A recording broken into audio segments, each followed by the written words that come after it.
Rahimah makbulatun qatan.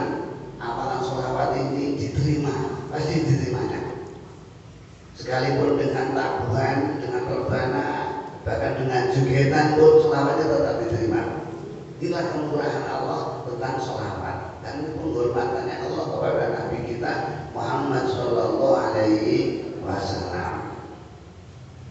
Karena begitu mudahnya amalan sholawat, maka ulama-ulama terdahulu dan sampai ulama sekarang pun juga selalu memanfaatkan sholawat ini untuk kepentingan pribadinya, kepentingan hidupnya, kepentingan arah sadarannya kepada Allah Taala dan Rasulnya.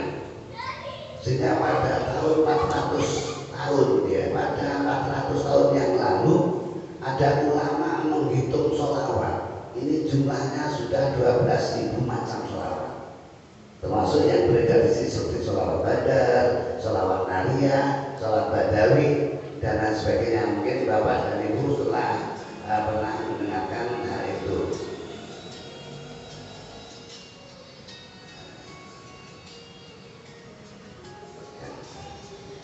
Nah, dari sekian amalan sholawat ini sebenarnya nilai dan faedahnya secara dasar sama, tidak ada bedanya.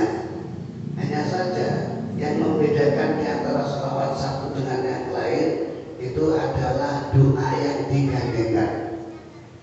Ya, doa yang digandengkan atau disertakan pada sholawat itulah yang membedakan antara sholawat satu dengan sholawat yang lain, sehingga namanya pun juga akan berbeda. Satu contoh sholawat tafrijiyah nariyah. Nah, ini karena di surat Al-Du'at tufarijuna. Ada sholawat munjiat karena di situ ada kalimat tunjina mijamil afati wal ahwali wal afat. Dinamakan sholat fatih karena di situ ada kalimat al-fatih lima kulliko. Itu yang membedakan. Doa yang digandeng. Saya contohkan dengan makanan sholawat ini ya seperti nasi. Sholawat itu seperti nasi. Kalau di sini nasi itu dari apa, Bu? Ibu yang sudah masak. Beras ya, nasi beras. Namun kenapa di warung-warung sana di rumah makan ada tulisan nasi soto, nasi gulai, nasi rawon, nasi padang, nasi apa yang membedakan itu? Bumbu lauknya yang membedakan. Sholawat ya begitu, sholawat ya sholawat, sholawat apapun ya sholawat, Allahumma sholli atau sholawallahu le'a sholatu sholawat. Namun yang membedakan ini adalah bumbu, lauk pauk yang digandingkan dengan sholawat itu. Jadi tafrijiyah, nariyah, munjiat, sholawat badar dan sebagainya, dan di sini adalah sholawat wahidiyah. Inilah membedakan antara rangkaian yang digandingkan di dalam doa itu sendiri. Di dalam sholat wahidiyah, ya maaf ini karena saya tidak karena hari ini yang dibahas adalah tentang wahidiyah, maka saya tidak membahas nariyah dan sebagainya. Namun tidak berarti meremehkan atau merendahkan yang lain, bukan, karena pembahasan adalah pasal sholawat wahidiyah. Sehingga yang saya sampaikan adalah hal yang berkaitan dengan wahidiyah saja. Sholawat wahidiyah ini dinamakan sholawat wahidiyah karena di situ satu ada kalimat frame pertama dalam sholawat yang pertama, yaitu kalimat Allahumma ya wahidu. Ya wahidu dari asma Allah, sebagian dari asmaul husna, wahid maha esa dan maha satu. Nah, dari wahid inilah namanya dinamakan sholawat wahidiyah. Ya, dari kalimat diambil dari wahid. Seperti sholawat badar karena di situ ada kalimat bi anil badri ya Allah. Sholawatnya dinamakan sholawat badar. Sholawat munjiat karena disitulah tunjina min jamil ahwali wal afat, tunjina dinamakan sholawat munjiat. Di sini ada al wahidu ya wahidu, maka sholawatnya inilah dinamakan dinamakan sholawat wahidiyah. Yang kedua, di dalam doa sholawat ini ada doa wahidiyah. Doa wahidiyah. Nanti kalau ibu sudah membaca di doa yang kedua, sholawat yang kedua itu ada doa Nas'alukallahumma bihaqqihi antu rekona fi nujati bahril wahda hatta la nara wa la nasma'a wa la najida wa la nuhissa wa la nata'arroka wa la nasguna illa biha. Ini doa wahidiyah. Yang dimaksud doa wahidiyah adalah kita berdoa mudah-mudahan kita ini bisa memahaisahkan Allah dengan sepenuhnya Maha Esa. Tidak hanya mengenal keesaan Allah sebagai yang saya singgung, namun benar-benar keesaan Allah ini tertancap dan menjadi jiwa daripada kehidupan kita. Kita mohon antuhrikona finu jati bahril wahdah, ya Allah, tenggelamkanlah saya. Kalau ini saya ya, tenggelamkanlah hati saya ke dasar samudra ke lautan tauhid. Dasar samudra ke lautan tauhidnya Allah. Samudra ke tauhidan bahasa Arabnya. Di dasar samudra ke tauhidan pada Allah.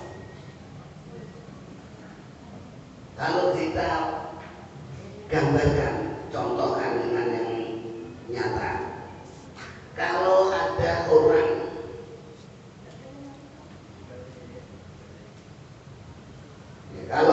orang tenggelam atau ditenggelamkan di lautan air sampai di dasarnya, sampai di dasar lautan air ini, seandainya ini bergerak, di mana dia bergerak? Di mana? Ada orang ditenggelamkan di laut air sampai dasar, ya. Kalau dia bergerak, di mana dia bergerak?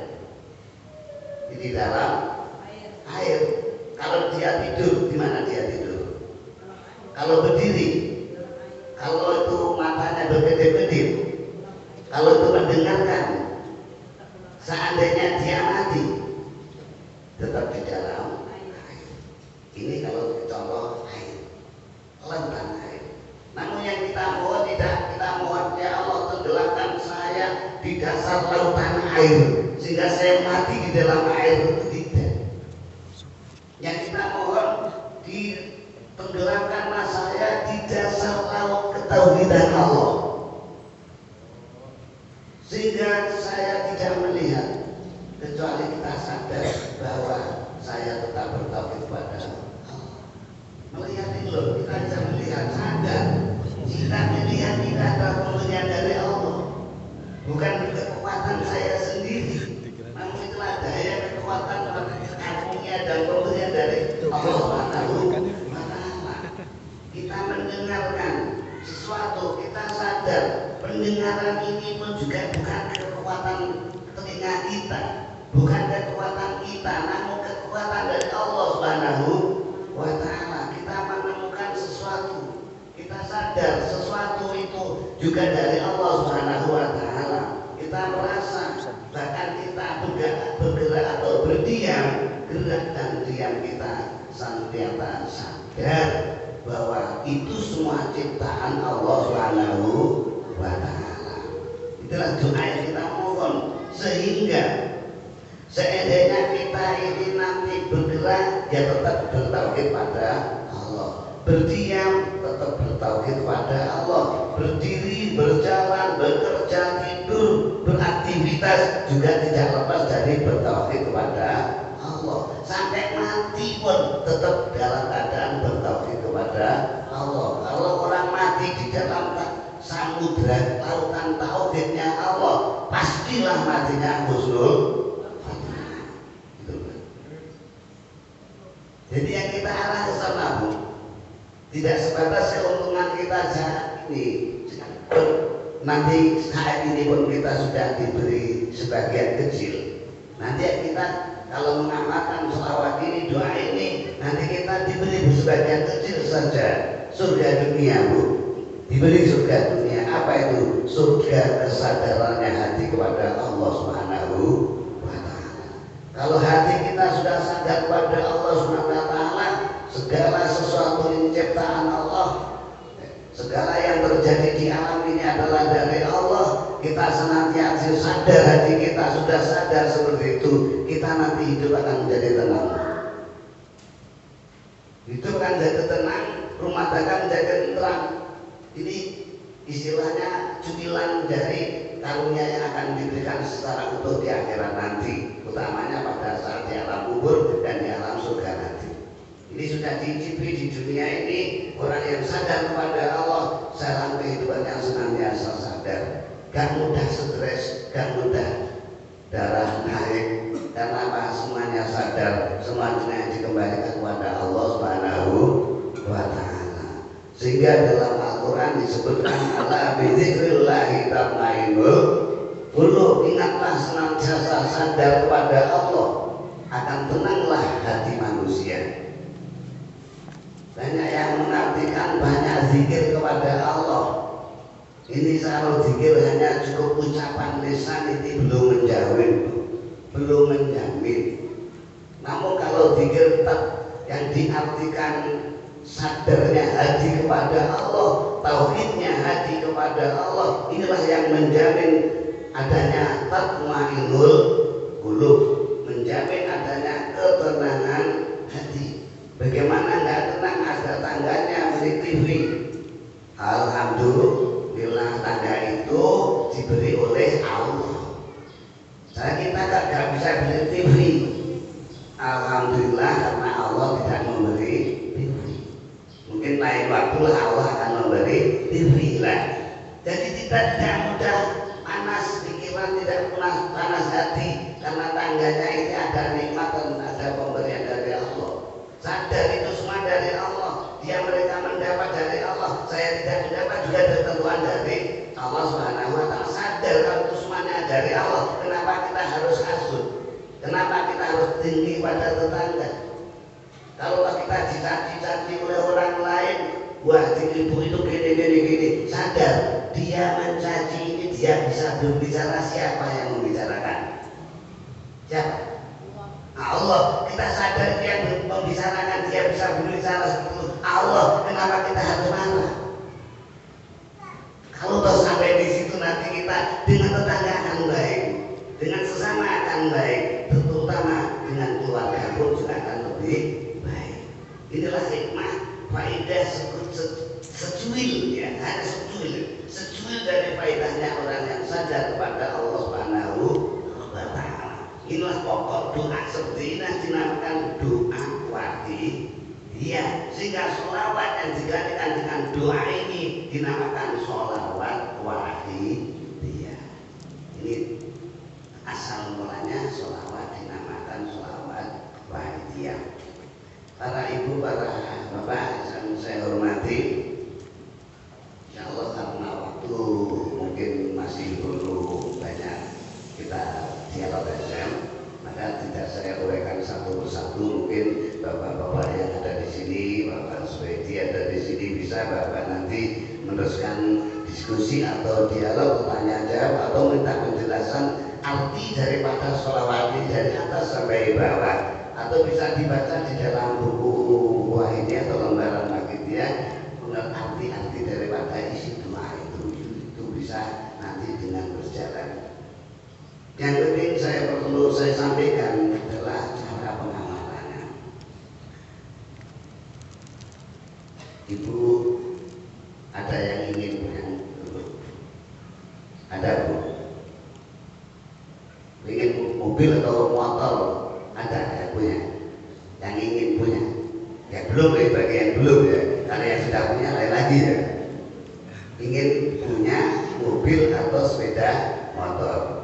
Mestinya yang diingin ini mobil yang baik atau mobil yang jelek? Baik. Kalau mobil itu baik, harganya lebih mahal atau lebih murah daripada yang jelek? Nah, lebih mahal. Jadi kalau ingin sesuatu yang lebih baik, itu pun harganya lebih mahal.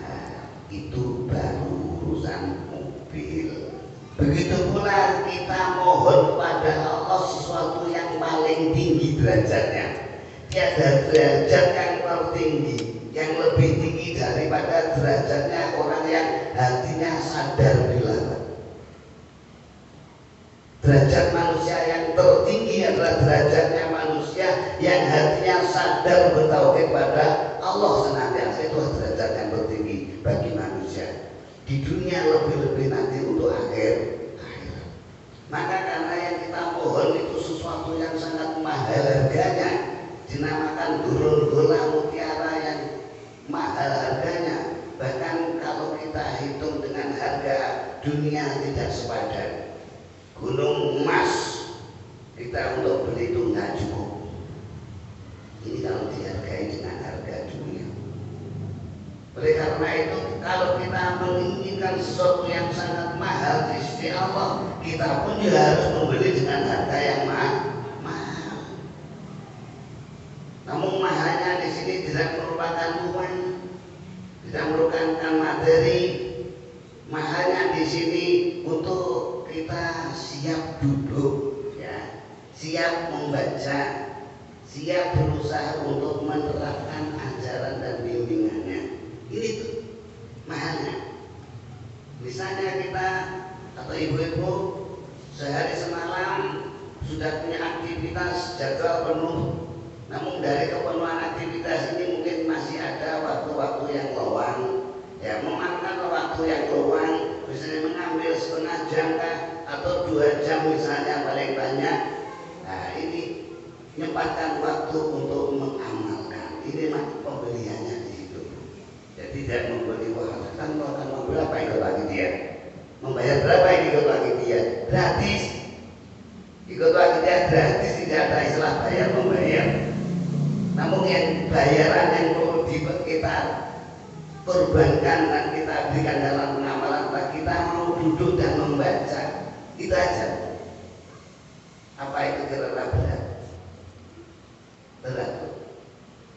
Seandainya mengambil waktu 30 menit kan misalnya, atau lebih misalnya, dalam waktu tertentu, kira-kira berat atau enggak tuh? Saya kira kalau kita butuhkan itu kira-kira ada yang berat. Kita melihat sinetron misalnya juga Akbar berapa jam? 1 jam itu kan karena merasa keberatan saya juga 1 jam. Karena pada itu untuk dunia kesenangan otak itu pun setelah itu tidak ada manfaatnya. Akhirnya nanti lain yang diberikan juga akhirat nanti neraka. Bisa jadi itu ya, bisa jadi. Kalau kita duduk sewaktunya sinetronnya juga itu untuk mujahadah lain lagi nanti nilainya. Satu contoh seperti itu. Kalau untuk kepentingan otak kita, kesenangan nafsu kita, kenapa kita berani berkorban waktu? Namun untuk kesenangan nafsu kita di akhirat, kenapa tidak kita membeli? Sedangkan itu semua adalah impian. Semua impian. Kalau nanti kita mati di alam akhirat nanti baru sadar, waduh, sadar semuanya itu hampa, semuanya itu tidak ada apa-apanya, semuanya itu bahkan membawakan madur kepada saya. Itu semua impian dalam kehidupan kita. Lain hanya kalau kita mujahadah, kita mendekat pada Allah, sekalipun itu impian, nanti di akhirat akan kita unduh impian itu dengan unduhan yang nikmat, dengan unduhan yang sangat menyenangkan di alam akhirat nanti. Karena dunia adalah mazra'atul akhirat, dunia adalah tanaman untuk akhirat. Jika kita menanam sesuatu yang bermanfaat untuk akhirat, maka kita akan mengunduh manfaat. Kalau kita menanamkan sesuatu yang madorot, membahayakan, merugikan di akhirat, kita pun akan mengunduh kerugian. Terserah kita ini siap untuk menanam yang merugikan atau yang menguntungkan, itu diserahkan oleh masing-masing hamba Allah ini. Tinggal kita milih yang mana. Kalau kita milih enak di akhirat nanti itu enak, nah ini kita korbankanlah waktu-waktu kita untuk menanam tanaman akhirat. Kalau itu kita milih di akhirat, yes, sudah apapun yang akan terjadi di akhirat. Yang penting saya di dunia ini seneng, saya disenangi enak, kepenak, nuruti nafsunya, ya terserah. Namun di akhirat nanti akan sengsara selama-lamanya. Nikmat yang kita terima ini pada dasarnya bukan nikmat abadi. Enak yang kita rasakan setiap saat ini bukan saat nikmat dan enak yang abadi. Seperti apa senangnya orang makan sate bagi orang yang kuat suka sate. Namun setelah makan sate katakanlah 20 sunduk saja, apakah itu masih nikmat sate itu? Seperti apa orang yang senangnya makan gulai atau makan masakan Padang? Ya sudah, kalau nggak masakan Padang itu enak makan saya. Kalau sudah habis 2 piring apakah masih enak? Masih enak? Caranya orang yang suami dan istri, waduh, enaknya kumpul dengan istrinya. Coba 1 kali ronde, 2 kali ronde masih enak, hilang enaknya, capeknya ada. Nah, inilah nikmat dunia, semuanya hampa dan diakhiri dengan kehilangan nikmat itu sendiri. Lain hanya dengan kesadaran kepada Allah. Semakin banyak kita ingat kepada Allah, semakin kita banyak kembali kepada Allah, akan semakin nikmatnya hati kita ini. Bahkan akan merasakan lebih nikmat daripada kenikmatan yang ada di alam dunia ini. Begitu pula dalam akidah kita senantiasa diajak, dibimbing untuk semakin dekat pada Rasulullah SAW. Hati kita semakin banyak ingat pada Rasulullah SAW, sehingga tertanamlah dalam jiwa kita rasa mahabbah, cinta kepada Rasulullah SAW. Semakin bertambah cinta kita kepada Rasulullah, akan semakin nikmatlah hidup kita. Dan cinta tambahnya cinta ini tidak akan diakhiri dengan kehampaan, diakhiri dengan kenikmatan. Rasa cinta kita kepada Rasulullah SAW. Inilah perbedaan kesenangan, kenikmatan yang hubungan dengan dunia, kenikmatan dan kesenangan yang hubungan dengan Allah wa Rasulih Sallallahu Alaihi Wasallam. Namun jangan khawatir, nanti kalau saya mengamalkan pagi dia, nanti saya harus pakai baju gak pernah diubah, ya. Nanti kopiah saya harus kopiah bunder, kotor, gak pernah bersih, kalau oleh masak. Tidak, Pak, dalam pagi dia nanti dilengkapi dengan ajaran. Di samping kita sadar lillah billah li rasul ada bimbingan lain yuti kula bihakin hakoh. Kita tetap bekerja, beraktivitas sesuai dengan aktivitas kita sehari-hari. Tidak ada hal-hal yang baru, ya, kecuali duduk itu aja, ya. Kemudian baru harus bersikap begini bukan, tidak ada. Harus pakaian seragamnya begini, tidak ada. Harus tidak. Ya, jadi yang begini adalah yang mana itu sesuai dengan aturan, itulah yang kita lakukan. Baik aturan agama maupun aturan negara, itulah yang kita lakukan. Ini yudi kula yakin aku. Di samping itu untuk diri kita dan keluarga kita pun juga mana kewajiban kita dan mana haknya orang lain, itulah yang kita penuhi. Itu dibimbingkan dan bisa kita memilih mana yang lebih penting dan mana yang lebih besar manfaatnya. Ini nanti diajari, sehingga kehidupan kita sehari-hari nanti akan tertuntut dengan tuntunan itu sendiri, sehingga apa yang kita lakukan ini insya Allah akan terarah sesuai yang diridhoi oleh Allah Subhanahu wa Ta'ala, dan juga tidak menyalahi aktivitas kita sehari-hari. Ini nanti dalam Wahyi 3. Para yang saya hormati, saya sampaikan berikutnya adalah tentang cara pengamalan. Cara pengamalan sholawat Wahidiyah. Jadi kalau ibu siap beli mahal, ya, karena ingin punya mobil bagus, siap membeli mahal. Memang mahal. Cara pengamalannya mahal sekali. Mahalnya kita menggunakan tenaga fisik, lahir dan batin. Yaitu lembaran sholawat kita ini pertama kali mengamalkan pagi dia hendaknya sebagai istilahnya pembelian pertama. istilahnya ya. Itu memang ada sebagai pintu masuk kita. Pertama ini adalah mengamalkan sholat wahidah ini selama 40 hari. Tidak 40 hari langsung stop, tidak.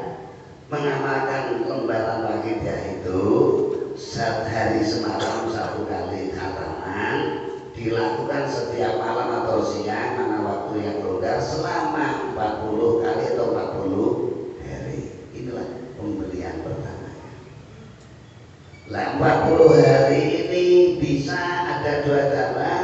Mungkin bagi yang sibuk atau bagi yang punya pekerjaan yang tidak tetap dan waktunya tidak tetap pula, bisa diringkas menjadi 7 hari. Hanya saja bilangannya ini dilipatkan 10 kali.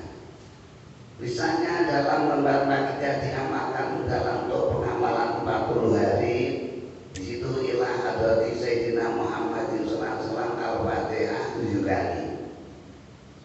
Kita baca Fatihah 7 kali. Baiklah hadrati wasiyata zaman wa awani wa sayyidi awliya ilahi radiyallahu ta'ala anhu al-Fatihah, baca Fatihah 7 kali. Ini kita amalkan untuk 40 hari. Lantas Allahumma ya wahidu ya ahad, salat yang pertama, ya wajidu ya jawad, sholli wa sallim wa barik ala sayyidina Muhammad wa ala ali sayyidina Muhammad bi kulli lamhati wa nafasin bi adadi ma'lumatillahi wa bi udadi wa amdati 100 kali. Lalu setelah 100 kali, selawat yang kedua, Allahumma kama anta ahlu, itu panjang ya, panjang sampai birahmatika ya arhamar rahimin walhamdulillahi rabbil alamin, dibaca 7 hari.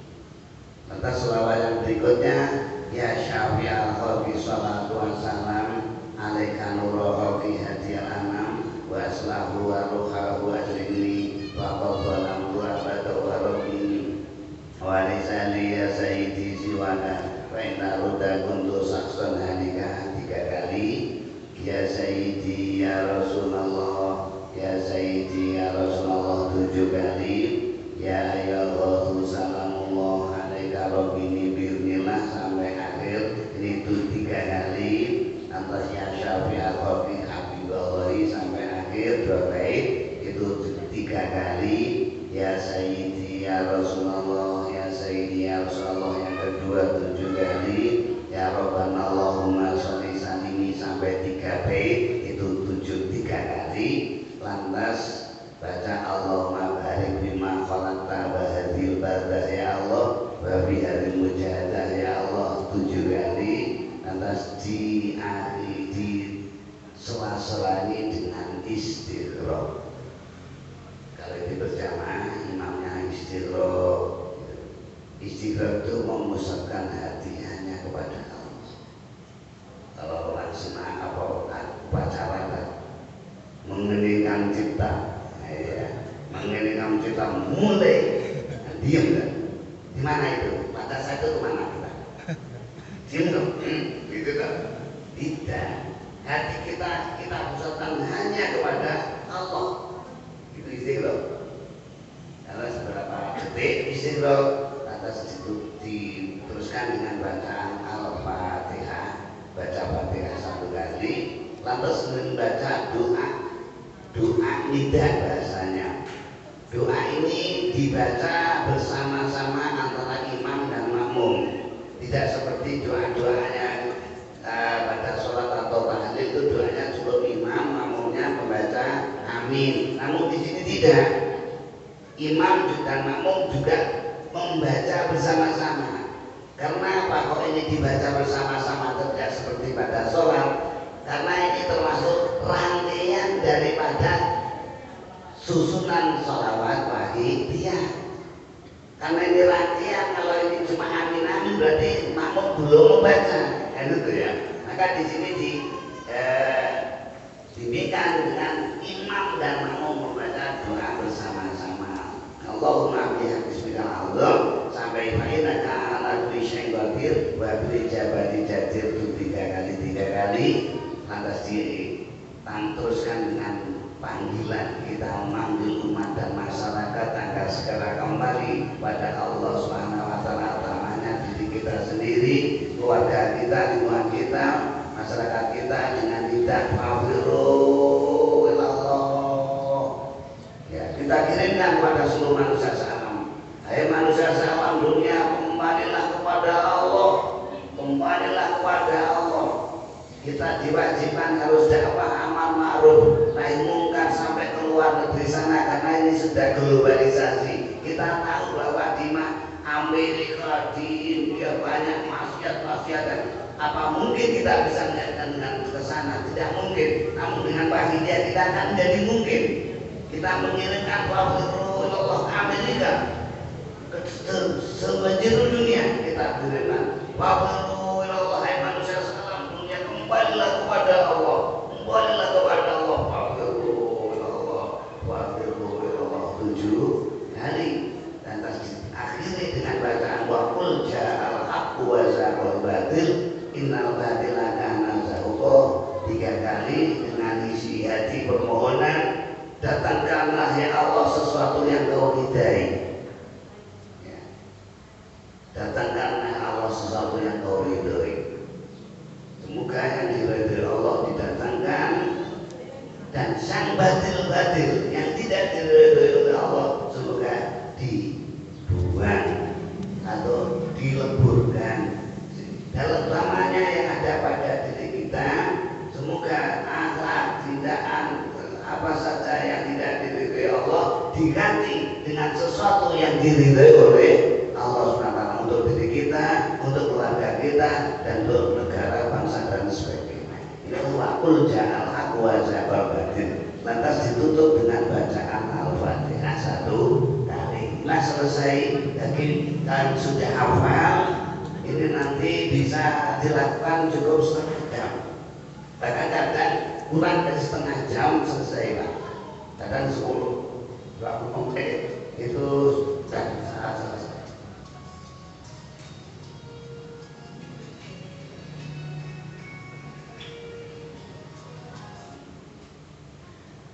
Nah ini kalau diamalkan untuk ringkesan 7 hari, ini bilangan-bilangan yang saya sebutkan tadi dilipatkan 10 kali.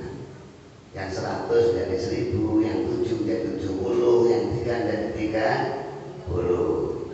Nah ini berapa kalau itu sudah hafal benar, itu 2 jam selesai kok. Namun kalau belum hafal itu bisa 4 jam, 5 jam. Bahkan teman saya mengamalkan 5 jam itu sampai harus selesai. Karena apa? Satu belum hafal, belum membaca, dan sendirian, tidak ada yang membimbing dan nuntun, dia makan sendiri. Allah, dan membacanya kalau karena belum hafal Allahumma ya Allah, ya itu 5 jam nggak selesai. Kan 1000 kali kok. Allahumma ya 1000 kali, 5 jam juga selesai. Namun nanti kalau ada yang membimbing, nanti kita dibimbing, misalnya berjamaah, diamalkan bersama-sama selama 7 hari, dibimbing oleh Mas Medi atau Mbak Munir misalnya di sini. Nah, tidak sampai 5 jam, sebentar itu.